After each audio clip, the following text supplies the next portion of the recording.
September is Wills Month, which is an extension of National Wills Week, which this year is from the 15th to the 19th of September.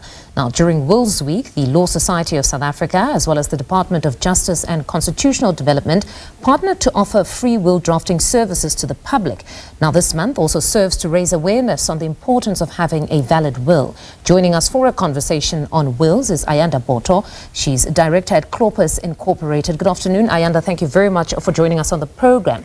Now, statistics obtained in 2022 from the Master of the High Court show that less than 15% of people had valid wills, which is very worrying as a figure if you consider the number of stories reported of family feuds related to a deceased estate. Just talk us through the importance of having a will and perhaps detail what happens if one dies intestate or without a will, if you will. If I'm hearing you correctly, just details on what happens if one dies intestate without a will.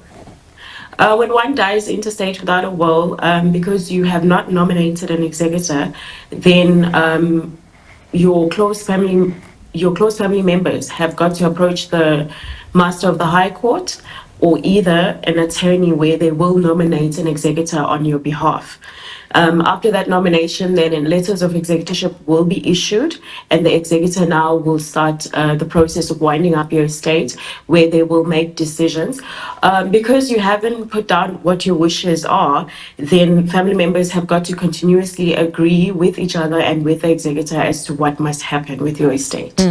So one assumes that in that instance, then the law of intestate succession would take place, where if you are a mother, the first to benefit would then be your children. Beyond that, if you don't have children, would it then be your mother, as in a grandmother in this instance? How does it work just with intestate succession if we had to know the levels of those who qualify to benefit from you, starting from firstly your children to your mother and maybe siblings of yours? From an intestate perspective, if you are married, then if you're married in community property, then your spouse is entitled to 50% of your estate. And then if you have children, then your children and your spouse are entitled to a child share. But this is after the spouse's 50% is excluded. If you're married out of community of property, then your spouse and all of your children are each entitled to a child share of your estate.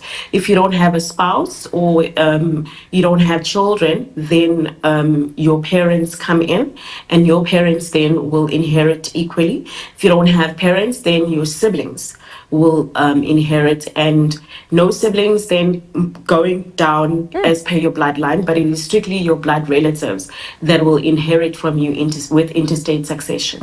And a will in this instance would help you avoid all of that, where you at least direct what should happen with your estate.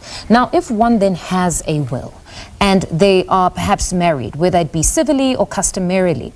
Perhaps let's start with customarily. If one is married customarily, then if there is no prenuptial agreement, that means they're married in community of property. Would then what you have indicated now happen of, firstly, the 50% that goes to the spouse would be set aside, and then my will only speaks to what I have beyond 50% to share with everybody else. Is that how it works? Yes, that's correct. If you are married in community of property, your spouse is automatically entitled to 50% of your estate. And then in your will, you will then express how you wish the other 50% of your estate to be divided. If it's still divided between your wife and your children, or only to your children, or your chosen beneficiaries or heir, whichever. Then talk us through the various places where one can get or draft a valid will. Pardon? Just talk us through the various places where one can get a valid will drafted. Where do we go? You can, during Wills Week, you can approach any law firm. They are going to draft a valid will for you for free. Law firms, the Legal Practice Council, accountants.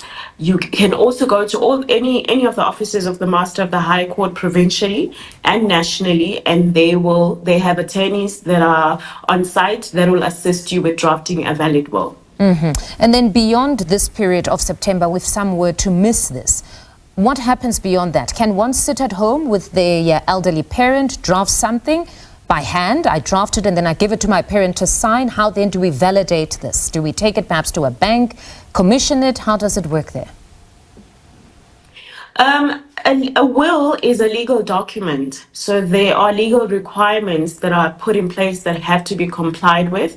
So my advice would still be that you must approach an attorney, an accountant, or either at the bank and get them to draft a valid will for you. Attorneys still do it for free. You can also just ask if they can still do it for you. You've missed wills will, and you'll find that they will still be able to do it for you for free. But definitely approach a professional, because there are legal requirements that have to be complied with. And then just in closing, the executor, what percentage do they take? Because I know for some who have drafted their wills at the bank, either the bank can offer the services to be your executor or you can have your own executor. What fee would they charge out of your estate if they help to disperse or divide your assets? The executor charges a fee of 3.5% of your asset or of your estate. All right. Ayanda, thank you very much for your insights. Hopefully everybody will rush to get themselves to any offices and have a will drafted perhaps from next week, since it is free, and utilize this time. Ayanda, thank you very much again for your insights. That's Ayanda Botho speaking to us there.